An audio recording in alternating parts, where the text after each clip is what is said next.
al contrario, gracias a Dios. Pues ellos ya contribuyeron con un alma nueva para la iglesia, miren nada más. No, para el reino de Dios sobre todo. Muy bien, por favor déjenme enfatizar algo antes de ir al mensaje. La actividad que tenemos en mayo es sin costo. Estas dos actividades que tendremos antes del Lab en noviembre, diciembre, no tienen costo, pero sí habrá que registrarse. Así que en cuanto les indiquen que se pueden registrar, por favor regístrense. Estoy hablando del Lab para el 11 de mayo, ¿verdad? No tiene donativo, es abierto. Y por lo mismo les espero, queridos. Espero que vengamos, que estemos aquí. Vamos a hablar sobre un tema muy útil, muy importante, que es la alabanza. Tal vez aprender cosas o remover ideas que necesitamos cuidar. Y va a ser un tiempo bueno. No es que todo el tiempo vamos a estar cantando. Va a haber enseñanzas, vamos a hacer ejercicios, vamos a tener un tiempo muy bueno. La próxima semana en tarde de adoración vamos a tener un tiempo de ministración. Yo estoy orando por una tarde profética, es decir, que podamos nosotros traer palabra profética a los líderes, los que nos ayudan a orar, podamos orar por las personas y que haya un ambiente de profecía. Esa es mi oración. No anticipamos profecías, pero estoy orando que sea una tarde para ministrar de manera profética. Eso vamos a hacer el próximo domingo en la tarde en tiempos de adoración. Y lo último que quiero decirles, si me regalan monitores, hijo, para que me oiga más balanceado, porque ya se me está yendo la voz y todavía ni empiezo. Ahí estoy mejor, gracias.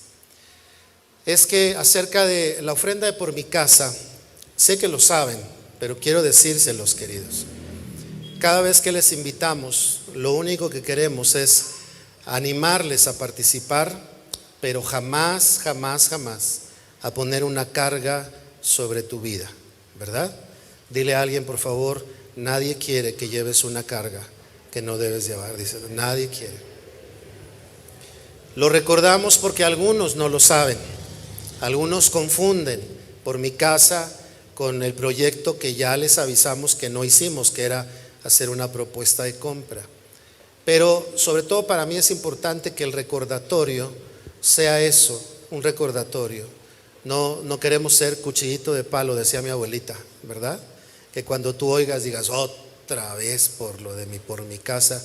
No, tan tranquilo como recordarlo, que no sea una carga, y si te sumas ayudas muchísimo. Hoy estamos ya en este reto y estoy seguro, de verdad, confío en Dios. Escuchaba una historia acerca de los panes y los peces. Los discípulos, cuando vieron los panes y los peces, creyeron que no podían alimentar a la multitud. La clave fue llevar los panes y los peces a Jesús. Y dice la Biblia que Él multiplicó los panes, todos comieron y comieron hasta saciarse. Yo creo eso. Mi expectativa está en Dios, queridos. Señor, multiplica en la vida de las personas. Señor, despierta los corazones. Hay familias que muy fielmente cada mes se suman para por mi casa. Y eso hace posible que podamos cubrir la renta.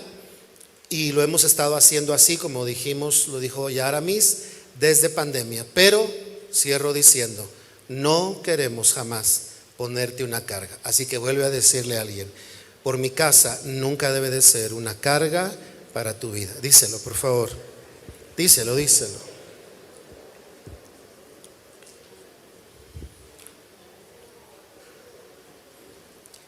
Que sea un compromiso, pero no una carga que nos haga daño, ¿no? Nosotros participamos, mi familia participa, mis hijos lo hacen, yo lo hago. Desde luego no podría yo invitarles a hacer algo que yo no esté haciendo, y lo hacemos de todo corazón. Y bueno, Dios siempre es bueno para llevarnos adelante, ¿no? Bueno, dicho eso, vamos al mensaje de esta tarde.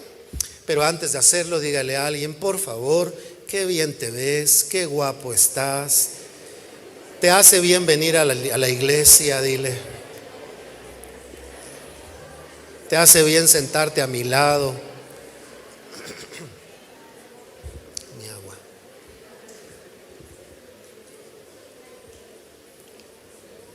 Gracias. Hoy comenzamos una serie y quiero decirles antes de cómo se llama el tema, desde dónde nace esta serie.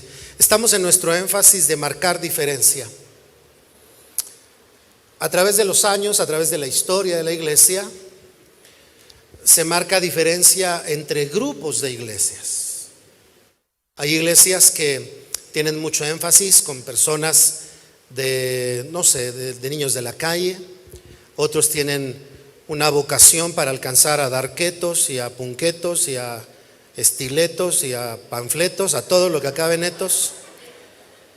Y es el otro día un pastor hablaba conmigo y me dice, tengo un amigo que tenía un grupo musical de cumbia y luego se hizo de sonido y armaba fiestas o iba a amenizar fiestas con su sonidero, pues, pero ahora es pastor, dice, y no me creerás cómo evangeliza a la gente.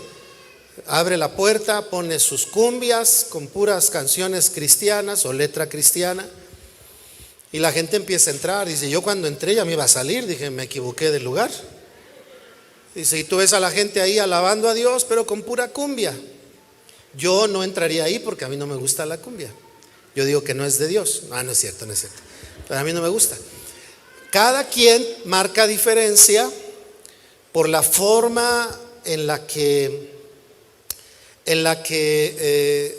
tiene un llamado. Marca una diferencia por la forma en la que ve las cosas. Hay personas que no les gusta el color negro, ¿verdad? Hablando de negro. Hay personas que les gusta poner árbol de Navidad, hay personas a las que no. Entre los cristianos hay diferencias, pero yo no me refiero a esas diferencias. Marcar diferencia es que el reino de Dios a través de nuestra vida marque un destino diferente para la vida de otros. Número 2, marque un desarrollo en la vida espiritual de los que están creyendo. Y para ese cometido, marcar diferencia requiere de ciertas cosas que hemos estado aprendiendo en los meses pasados y hoy iniciamos una serie nueva. Y en ese tenor, una de las cosas que a mí me ocupa, me interesa, a veces me preocupa, es que nosotros no olvidemos cosas que son fundamentales en la vida en Cristo, en la vida cristiana, en la vida de fe, como quieras llamarle. Por ejemplo, voy a decirte cosas fundamentales. Si nosotros nos decimos cristianos, es fundamental que creamos en Cristo, no en una iglesia, sino en Cristo. Si nosotros nos decimos cristianos, lo que nos hace pertenecer a una iglesia no es la gente, es Jesús. Yo estoy en una iglesia porque la iglesia es resultado de la obra de Cristo y yo sigo a Cristo, entonces amo su iglesia.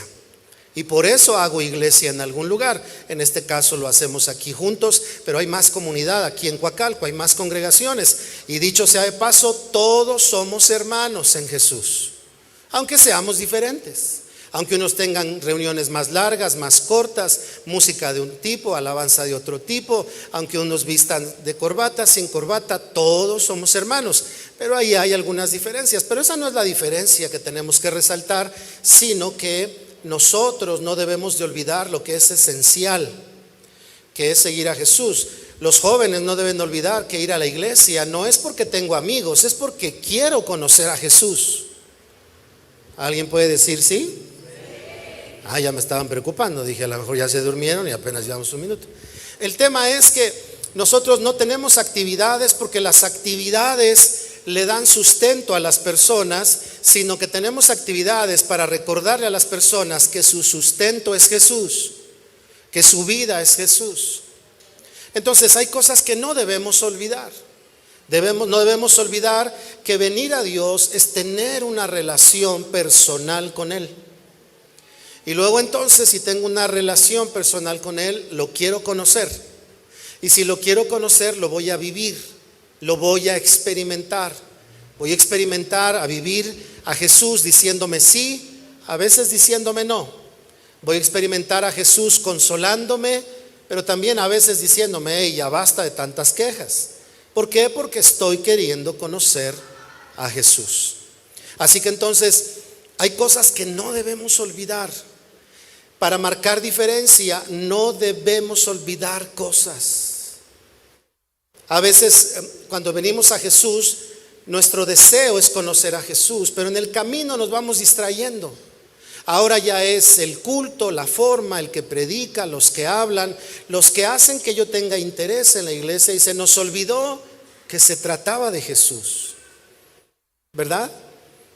Te lo voy a decir con un ejemplo. A veces yo imagino a las personas, eso pasa en muchos sentidos, a veces hasta en los noviazgos, ¿no?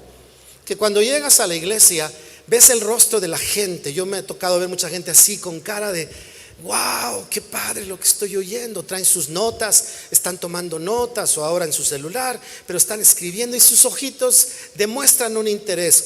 Al paso del tiempo, los ojos ya no están tan grandes como el gato con botas. ¿Se acuerdan cómo le crecían los ojos? Ya no están así: wow, estoy en la iglesia, Jesús me salvó. Sino que al paso del tiempo los ojos ya le empiezan a cambiar, se empiezan a cerrar. Al paso del tiempo ya no se empiezan a cerrar. Ya la cara ya no es de wow, ya la cara es de. Al paso del tiempo ya no es de, ya es de. ¿Alguna vez te ha pasado eso a ti? Eso pasa en las relaciones de noviazgo, eso pasa. Ay, mi amor, ¿por qué ya no me dices que me amas? Oh, que pues sí te amo, hombre, pero no es para tanto. Es que tú me lo decías siempre. Pues sí, pero y de repente ya no es como antes, porque se nos olvida. Y esto no tiene que ver con emocionalismo ni con sentimentalismo. La carta o el mensaje a Apocalipsis en la iglesia de Éfeso dice que Dios le dijo al ángel de Éfeso, al mensajero, al pastor, al responsable, le dijo: has dejado. Es decir, que Dios pone atención en las cosas que se olvidan, que se nos olvidan. Entonces yo tengo mucho interés, creo, de Dios en mi corazón como pastor, que no se nos olvide, por ejemplo, que cuando hablamos de reunión, el centro es Jesús. Que cuando hablamos de alabanza, el centro es Jesús. Que cuando hablamos de evangelizar, el centro es Jesús, porque Jesús quiere religar su relación con los que no lo tienen. Y entonces evangelizar no es cumplir con un plan, es llevar el corazón de Jesús a otras personas. Que cuando hablamos de ayudar al necesitado, el centro es Jesús, porque Jesús dijo: he venido para anunciar las buenas nuevas a los pobres y a los quebrantados de corazón. Entonces cuando nosotros hacemos un acto de misericordia, no es mi buen corazón, no es el programa de la iglesia, es que Jesús está en el centro. No se nos debe de olvidar eso. Jamás se nos debe, porque a veces se nos olvida. Ay, otra vez ya vamos a salir. Ay, otra vez, digo, ustedes no lo hacen, pero los del primer culto sí. Y ellos dicen: ay, otra vez vamos a ir a las calles. ¿Pero para qué a las calles? Ay, otra vez tarde de adoración. ¿Pero por qué adoración? Porque el centro es Jesús. Y entonces queremos tener un momento de estar con Él en un tiempo de adoración. No solamente vivir la adoración en nuestro diario vivir, sino tener un momento sacerdotal, dirían algunos, para poder hablar, recibir, adorar y escuchar lo que Dios tiene para nosotros. No se nos debe de olvidar. En ese tenor, la serie se llama Inolvidables. De eso estaré compartiendo este mes. Y el mensaje de esta tarde le puse así: mis primeras palabras. Algunos ya nos acordamos de las primeras de niños, no me voy a ir hasta allá. Me estoy refiriendo a: ¿te acuerdas tú cuáles fueron tus palabras cuando le entregaste tu vida a Jesús? ¿Te acuerdas? La mayoría, si alguien te invitó a recibir a Jesús, la mayoría te dijeron: haz esta oración: Señor, te reconozco como mi Salvador, como mi Señor, ven a mi vida. Y por ahí nos dieron alguna pauta para orar algo así. Las primeras palabras cuando quisimos conocer a Jesús, entregar nuestra vida, reconocerlo a Él, normalmente incluían: te reconozco como mi Señor y mi Salvador. ¿Se acuerdan de eso? Si no lo has hecho, ahorita oramos, no te preocupes. Sí, porque recuerdo haber hablado con un director de alabanza. Era director de alabanza y un día me confesó y me dijo: creo que no creo en Jesús. Yo llegué a la iglesia por mi novia. Me gustó la vida de los cristianos. Empecé a asistir, pero tengo mis dudas acerca de Cristo.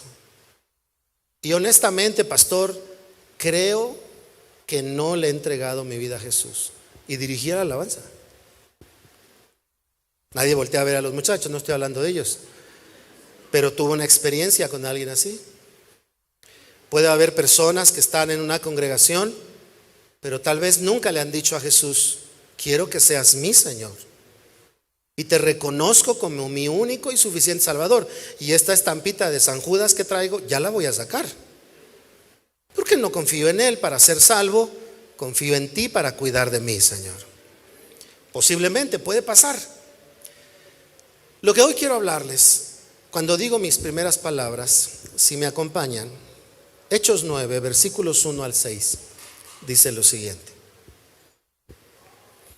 Saulo aún lanzaba amenazas de muerte contra los discípulos del Señor cuando fue a ver al sumo sacerdote. Allí le pidió cartas para las sinagogas de Damasco, para que en caso de hallar a hombres o mujeres de este camino, es decir, cristianos o creyentes, los pudiera llevar presos a Jerusalén. No, si era bárbaro el Pablo. Pero sucedió que de pronto, en el camino ya cerca de Damasco, lo rodeó un poderoso haz de luz que venía del cielo. ¿Cómo sucedió? De pronto. Y que lo hizo rodar por tierra mientras oía una voz que le decía: Saulo, Saulo. Por favor, imagínate el hecho. ¿Por qué me persigues? Y él contestó: ¿quién eres, Señor? ¿Qué contestó? ¿Quién eres, Señor? No solo dijo ¿quién eres? De una vez dijo: ¿quién eres, Señor?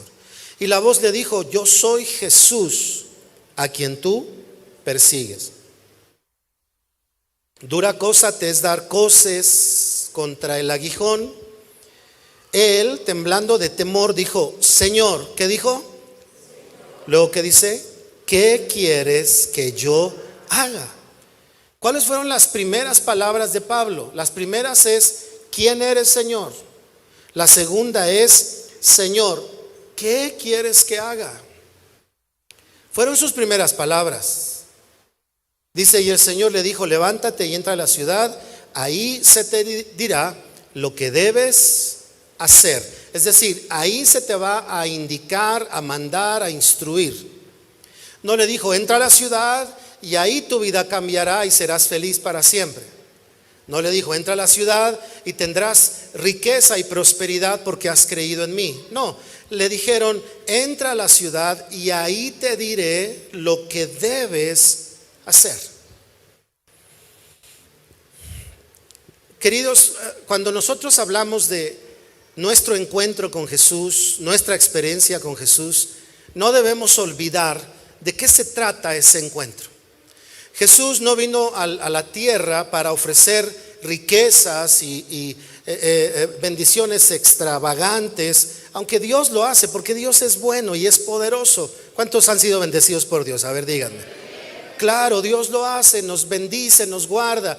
Esta semana, decía hace rato, mi hermana tuvo un accidente, se abrió su cabeza 10, 12 centímetros, se estrelló contra la pared y el doctor decía: qué bueno que no se fracturó el cráneo, porque para esta cortada era muy posible la fractura de cráneo. Y bueno, se está recuperando. Y nosotros vimos que a pesar o en medio del accidente, el Señor guardó de cosas mayores a mi hermana. Pero yo me ponía a pensar y decía: ¿y si sí se hubiera fracturado el cráneo? ¿Diría yo que Dios es bueno? ¿Diría yo que Dios nos cuida? ¿O ahí le diría: Señor, ¿qué pasó? ¿Dónde andas? No te me distraigas, por favor, Señor, porque mira lo que pasa, tantito dejo a mi hermana y luego la dejas tú, mira lo que anda haciendo.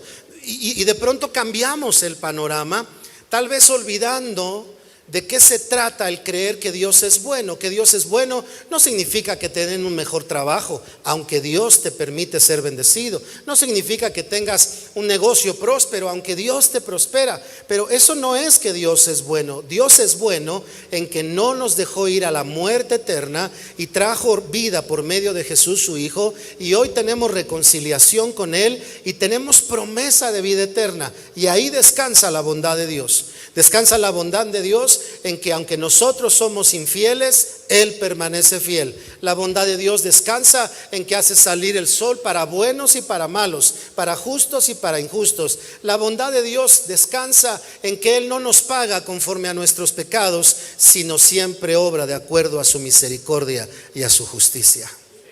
Ahí está la bondad de Dios, y no se nos debe de olvidar eso.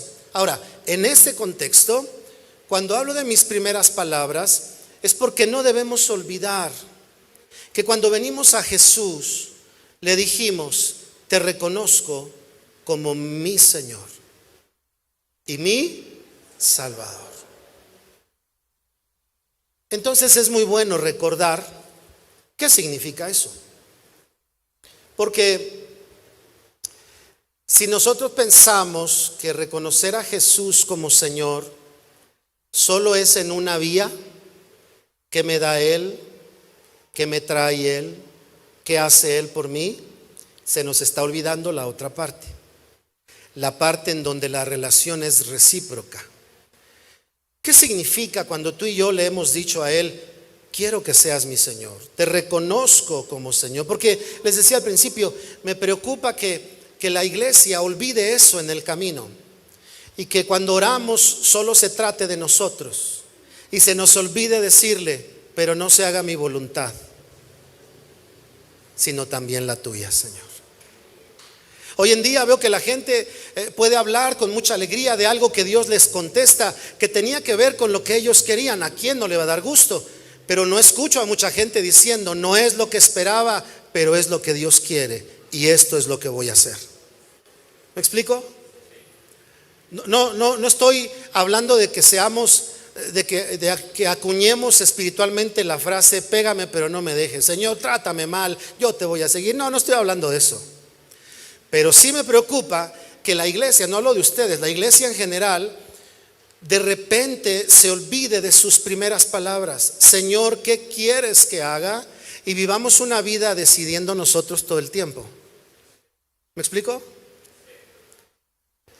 Cosas como que a veces pueden ser muy particulares, no son generales, muy particulares. Cosas como dejar de hacer algo por hacer algo que Dios te lleve a hacer. No sé, imagínate que estás en tu tanda, ¿no? Y ya te va a tocar tu número. Y hoy le dices: Señor, ¿qué quieres que haga? Y Dios te dice: voltea a ver a la iglesia.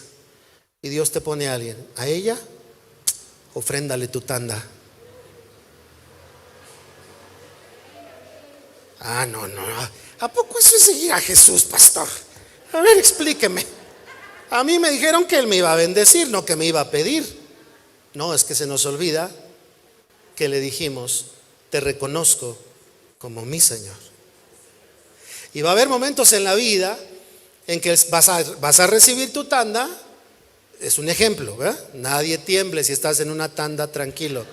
Ahora, si Dios te está hablando, qué bueno. Pero vas a recibirla y tú ya tienes tu plan. Y ya con la tanda le dices: Señor, ¿qué quieres que haga con esto? Porque a veces se nos olvida que Él es el Señor. Y ya nosotros hicimos ajustes de todo, ya planeamos todo.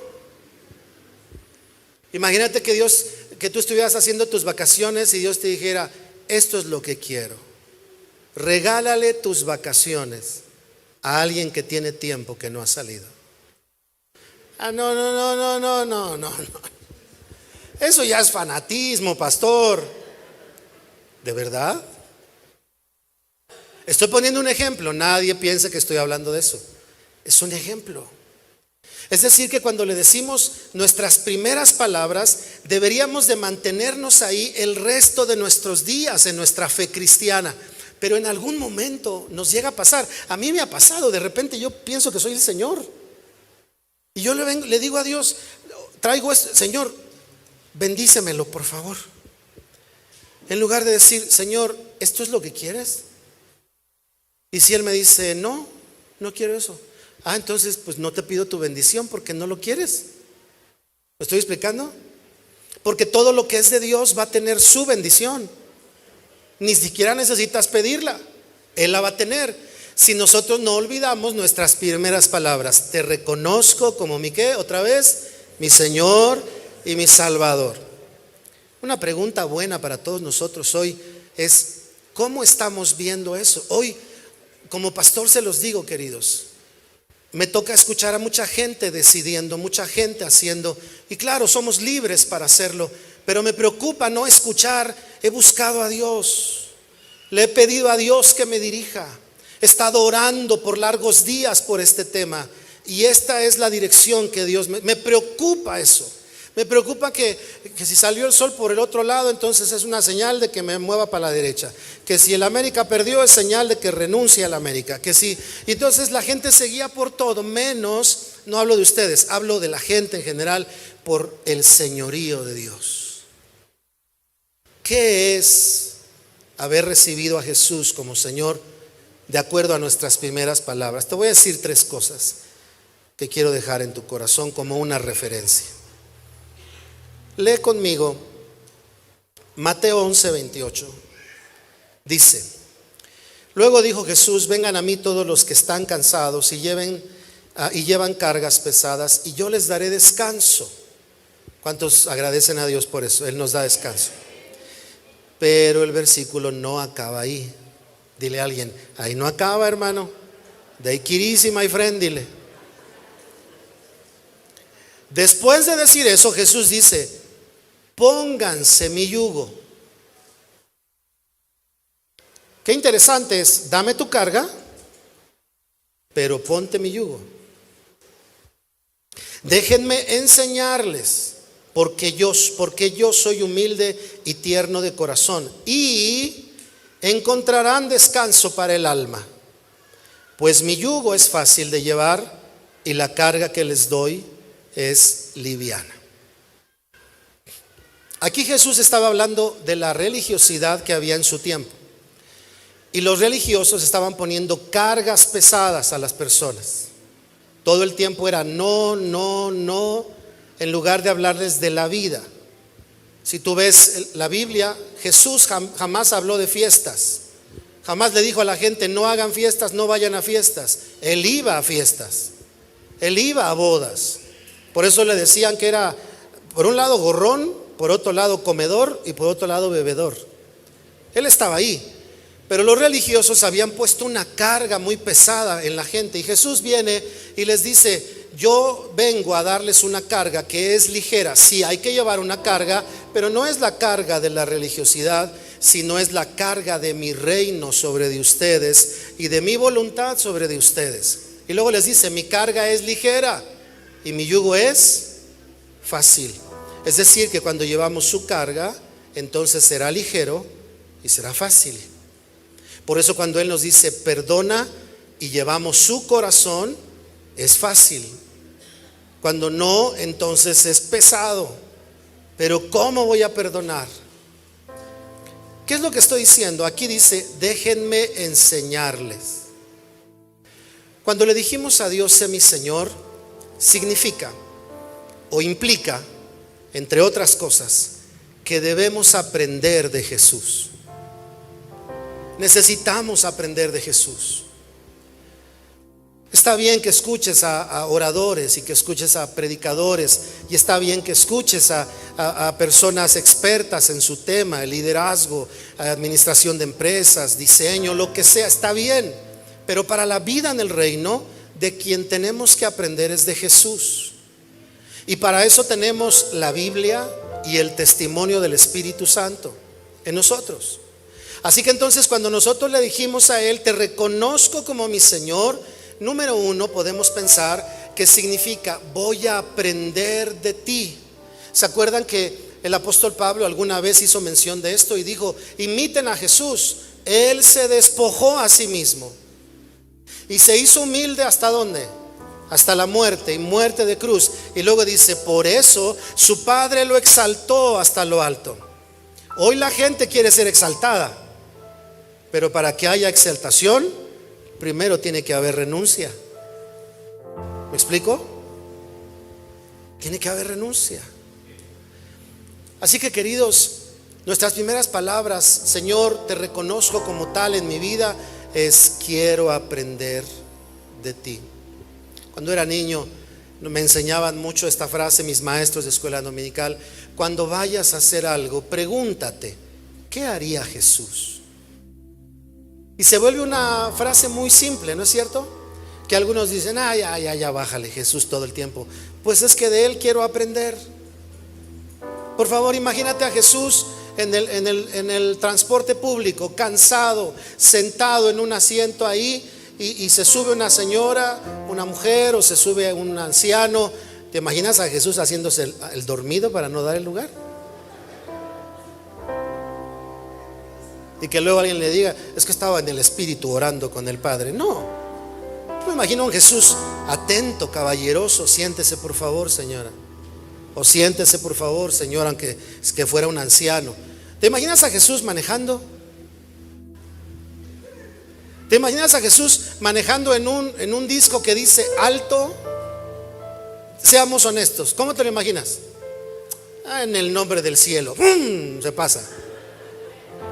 Yo soy el Señor, a mí nadie me dice que me detenga. No, yo me imagino a Jesús diciendo: hey, hijo, las reglas se respetan. Alto, total. Me paro, no hay nadie, sigo. ¿Te imaginas a Jesús viendo en la esquina a alguien que quiere cruzar la calle y a su copiloto: céntralo, Jesús, céntralo, Jesús? O a Jesús llegando 10 metros antes y parándose y diciéndoles: pase, pero con una sonrisa, pase. Porque normalmente la gente hace, ¿verdad? ¿Cómo hacemos?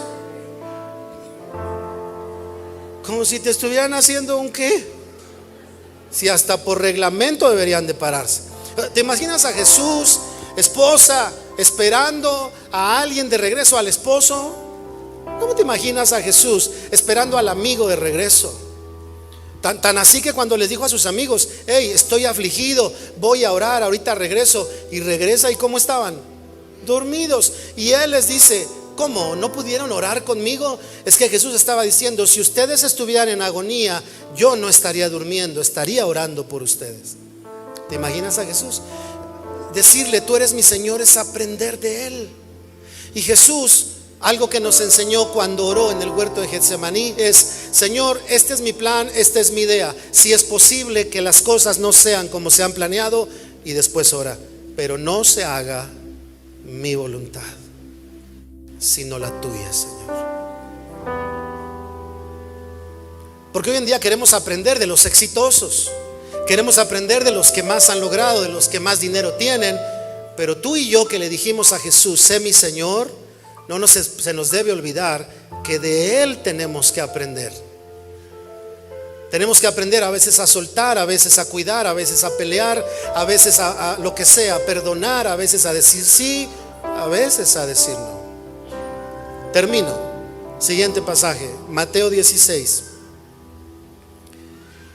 24. Luego Jesús dijo a sus discípulos: si alguno de ustedes quiere ser mi seguidor, tiene que abandonar su propia manera de vivir, tomar su cruz y seguirme. Si tratas de aferrarte a la vida, la perderás, pero si entregas tu vida por mi causa, la salvarás. ¿Y qué beneficio obtienes si ganas el mundo entero, pero pierdes tu propia alma? ¿Hay algo que valga más que tu alma? Y Jesús, en cierto momento específico, porque ser cristiano no es un llamado a la muerte, sino en este contexto, para ellos sí era un llamado a decirles: si quieren venir conmigo, los pueden matar. Porque iban a aprender a Jesús, iba ya a sus últimos momentos en la tierra. Pero lo que sí podemos resaltar es que Jesús estaba diciendo: hey, si quieren seguirme, seguirme tiene un costo. Yo me acuerdo cuando cantaba Dios de niño. Qué curioso que me sé un montón de canciones de niño y menos de las nuevas, pero las que están grabadas en el disco duro todavía están ahí.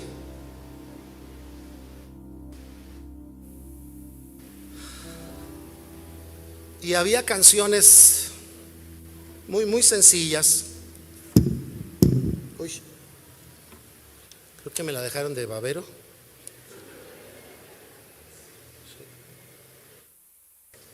Ahí está, mejor.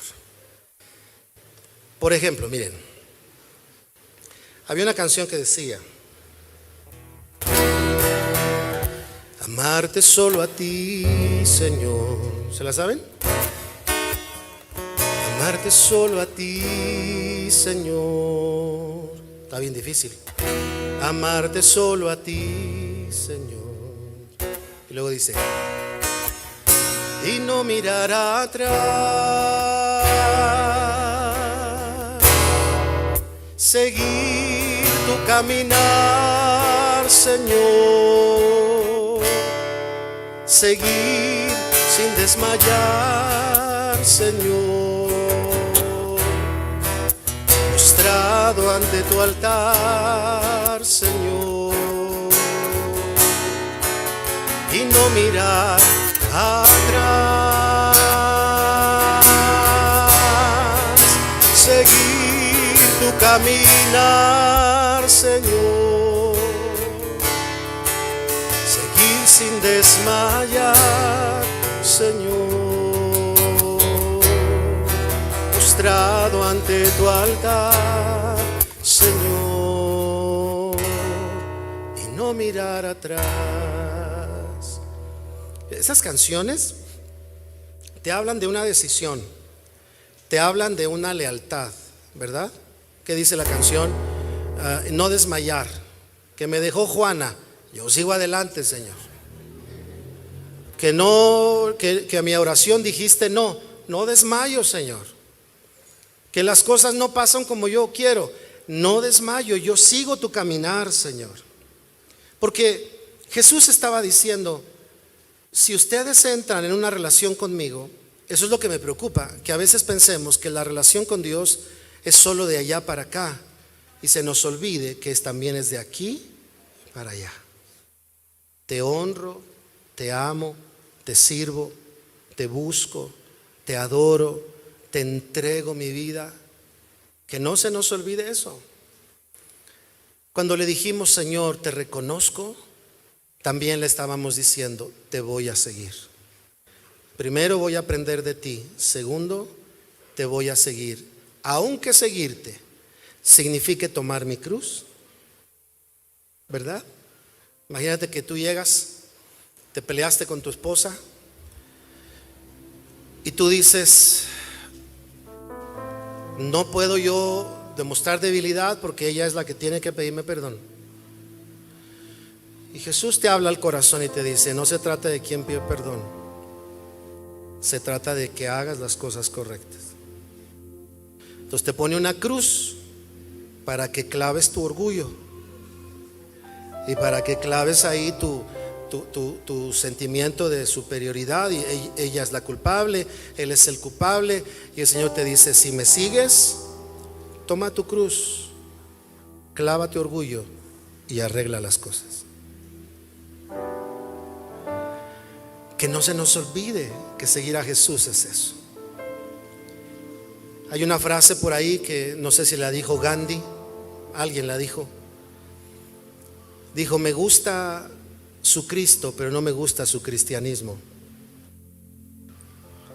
Hay otra estadística por ahí que dice que en las iglesias más del 50% no son cristianos, asisten a la iglesia. Porque ser cristiano no es solo recibir las bendiciones, ser cristiano es aprender de Jesús y seguir sus pisadas. ¿Me explico? Como pastor hablo del amor de Dios. Estoy en contra de la religiosidad porque he caminado muchos años en la iglesia y la he visto, y he visto lo que le ha hecho a la gente. Pero eso no significa que yo olvido que aunque Él nos da y no podemos pagarle, también espera de nosotros. Espera nuestra gratitud, espera que le busquemos, espera que en las cosas que vivamos le digamos: ¿y tú qué dices, Señor? Porque imagínense a Pedro diciéndole a Jesús: ¿vas a llamar a Juan? Y Jesús diciéndole: si te llamé a ti, ¿por qué no lo llamo a él? ¿Qué era lo que estaba enseñándole a Jesús? No llames a la gente por lo que ven tus ojos. No llames a la gente por lo que pueden hacer. Llama a la gente por lo que el reino de Dios puede hacer en sus vidas. Y eso es aprender de Jesús, porque hoy en día seguimos teniendo esas medidas, ¿no? Si se ve que llena el lugar, lo llamamos, y si no, en Cristo también lo llamaríamos. Queridos, tus primeras palabras, ¿cuáles fueron? Te reconozco como Señor y Salvador. Que no se nos olvide eso. Que no sea una frase del inicio de tu vida cristiana, que sea una convicción de todos los días. Que Él sea el Señor de tu tiempo, el Señor de tu vida, de tu matrimonio, de tu casa, de tus sueños, el Señor de tu edad, el Señor de tu temporada, el Señor de tus posesiones, el Señor de lo más valioso que es tu vida, el Señor de tus hijos, el Señor de tu negocio. Que Él sea el Señor. No le podemos decir Señor de algunas áreas y no de todas, porque no sería el Señor. Si Él es el Señor, Él es el Señor de todo en nuestras vidas. Pónganse de pie, por favor. Vamos a orar.